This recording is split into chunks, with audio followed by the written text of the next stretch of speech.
অপরাধী কেবে মানে মইরা লাগা আমার বাড়ি ঘর লইয়া কোনো টান লইয়া আমার টান মারবো ভূতেরা আছে আমার ভূতেরা বাদ দিব আমার মানে সে অন্যায় করছে বিধায় তা আজকে এই অবস্থা ভাই আপনার তো সে তো অন্যায় করছে। ফজর আলী কি অন্যায় করছে কিনা আপনার কাছে কি মনে হয়? সে নির্দোষ? হ্যাঁ সে কি নির্দোষ? নির্দোষ না কি এই আমার জিয়ে কইতে পারবো আমি আর যারা আপনার মেয়ের এই যে ভিডিও ছেড়ে দিয়েছে ফেসবুকে, হেরার সম্পর্কে আপনি কি মনে করেন? হেরার বিচার চাননি? হ্যাঁ হ্যাঁ গো বিচার ইজ্জত যারা যে দর্শন করছে সেও মারছে, আবার যারা এই ঘটনা ছড়াই দিছে হেরাও তো অপরাধ করছে। আপনি কি মনে করেন এটা? বিচার চাইতো না, বিচার না চাইলে সব দেশ এলাকা লইয়া বিচার করে ইয়া করতো না। ও আচ্ছা, এলাকার বিচার। ঘটনাটা আপনার আমি এই বাড়ি থেকে গেছিলাম গাতে বলছিল না, এই বাড়ি থেকে একজন মানুষ এবার ডাক দিছে, কয়েছে কথা তোমার বাড়িতে তাড়াতাড়ি আইও। এটা আইসি আইয়ে দেখি উড়ান করে ভর্তি ঘরের মধ্যে ঘরটা আপনার একটা মুড়াটা আপনার কেবারের ইয়াটা ভাঙ্গা লেগেছে তার হয়ে ভাঙ্গা সাইডা ভিতরে গিয়ে মাছ দর করা শুরু করছে। এরপরে আমি ঘরের ভিতরে গেছি, গিয়া সাইডা এমনি বরাবর গেছি আর আইছি, কোনো সুযোগ পাইছি না। তারা আমার মাতাছে যারা আমি কান্দা গিয়ে আমাকে ফিরেছি ভিতরে মেয়ে। ও আচ্ছা, আপনারা এসে দেখছেন যে বাইরে অনেক লোক ঘরের ভিতরে আছে, দরজা ধাক্কা দিচ্ছে, খুললা মারতাছে। ও আচ্ছা আচ্ছা, তাহলে ছেলেরা ঢুকছিল কেমনে বাইরে? এটা তো জানেননি? ঘরের লোক আছে, আমি দেখি ঘরের লোক আছে, বারো লোক আছে। এই বাজে আপনি যদি বুঝেছেন না, এই বাজে আছে আগে ঘর আমার ভর্তি। তো এই ছেলেটার বাড়ি কই? পাশে দুই পাশে। আপনি চিনেন? তার আব্বার নাম কি? ফজর আলী।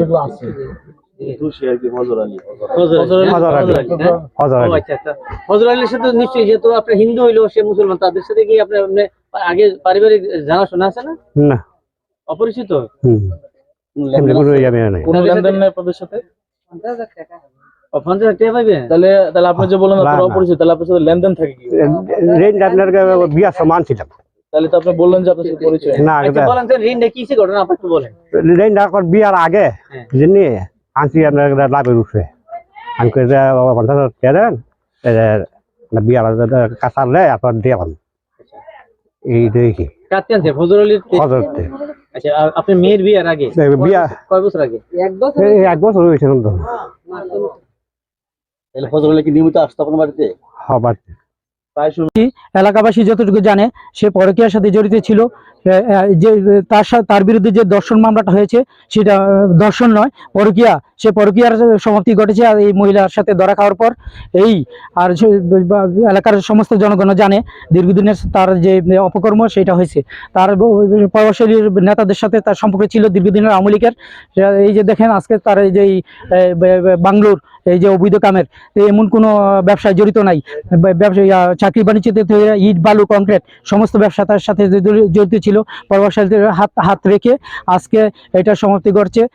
আমি আপনার প্রশ্ন করি, আচ্ছা এই যে ঘটনাটা ঘটলো এটা কি আপনি কি মনে করেন কি ধর্ষণ নাকি তারপরে কি আপনি কি মনে করছেন? না, এটা ধর্ষণ না, এটা এলাকাবাসী জানে, এলাকার সমস্ত সাধারণ মানুষও জানে এটা একটি পরকীয়া।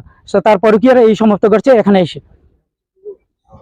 এলাকাবাসীর মধ্যে এলাকার মানুষ এসে দেখছে, এটা ছড়াই গেছে, এটা একটা ওনার জন্য লজ্জাজনক। দ্বিতীয়ত হচ্ছে ফেসবুকের মাধ্যমে অনলাইন ভিত্তিক যেটা ইন্টারনেটের মাধ্যমে ছড়াই গেছে, ওইটার মাধ্যমে ওনার একটা লজ্জাজনক হয়েছে। আমি মনে করি ওনার যেটা বাঁচার রাস্তা ওইটা আমরা যুব সমাজ দ্বারা আমি বলবো, বিশেষ করে যুব সমাজরা মিলে ওনার রাস্তা আমরা বন্ধ করে দিচ্ছি। আমরা এই কাজটা না করলে পারতাম, আমরা তাকে অন্যভাবে বুঝাতে পারতাম যে এই আপনার যে অপকর্মটা হয়েছে, যে কাজটা হয়েছে, আপনি একটু সচেতনভাবে চলাচল করবেন, তাহলে পরবর্তীতে এরকম কোনো ভুল না হয়। আর আমরা একটা বিষয় পাইলে মানে এরকম ভাবে ভাইরাল করি, ওনার বাঁচার রাস্তা একদম বন্ধ করে দিই। তো সকলের প্রতি একটা মেসেজ থাকবে, সব তো যায় না, সঠিক তথ্য যায় না, তারপরে আপনারা এগুলো পোস্ট শেয়ার করবেন এবং পোস্ট করবেন। নয়তো আজকে অলরেডি 5 জন গ্রেপ্তার হয়েছে এই অবৈধভাবে মানে বিশৃঙ্খল ভিডিও পোস্ট শেয়ার করার কারণে। সুতরাং সবাই সাবধান থাকবেন, এইসব অসামাজিক কার্যক্রমের ভিডিও কেউ পোস্ট করবেন না, শেয়ার দিবেন না, সত্য জানেন তারপর শেয়ার করবেন। Thank you. আপনার নামটা? আমার নাম শাহিন সরকার। Thank you.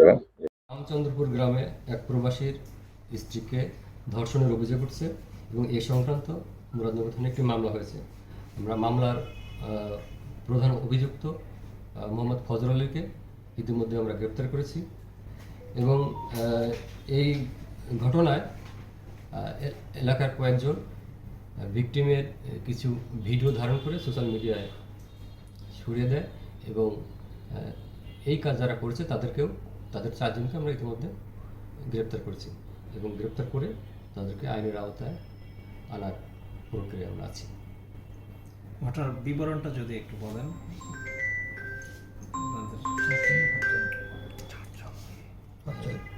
আমরা জেনেছি উনি ওনার শ্বশুরবাড়ি থেকে বাপের বাড়ি আসছিলেন এবং গত পরশুদিন রাতে এই ঘটনা ঘটে এবং এলাকার কিছু লোক সেটা জানতে পেরে এই ফজর আলীকে মারধর করে এবং এক পর্যায়ে সে পালিয়ে যায় এবং পরবর্তীতে পুলিশ সংবাদ পেয়ে দ্রুত ঘটনাস্থলে যায় এবং বিষয়টা তদন্তের জন্য আইনগত ব্যবস্থা গ্রহণ করে।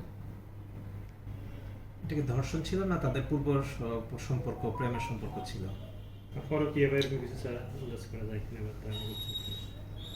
আসলে যেহেতু মামলা হয়েছে, পুলিশ তদন্ত করছে, তদন্তে বেরিয়ে আসবে প্রকৃত ঘটনা কি। মিডিয়া ছড়িয়ে দেওয়া আইনের দৃষ্টিতে একটি অপরাধ। আমরা ইতিমধ্যে যারা এই কাজটি করেছে তাদেরকে আটক করতে পেরেছি এবং তাদের বিরুদ্ধে প্রচলিত আইন অনুযায়ী ব্যবস্থা গ্রহণ করা হবে। ধন্যবাদ।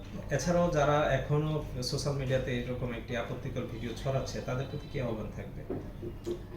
আমরা এতটুকু বলবো, যারা এই ধরনের ভিডিও মোবাইলে ধারণ করে সোশ্যাল মিডিয়ায় ছড়িয়েছে, এটা একটি অপরাধ। তাদের বিরুদ্ধে আমরা আইনগত ব্যবস্থা গ্রহণ করব প্রচলিত আইন অনুযায়ী এবং যারা এই কাজটি করেছে ইতিমধ্যে তাদের 4 জনকে আমরা আটক করতে সমর্থ হয়েছি। ধন্যবাদ।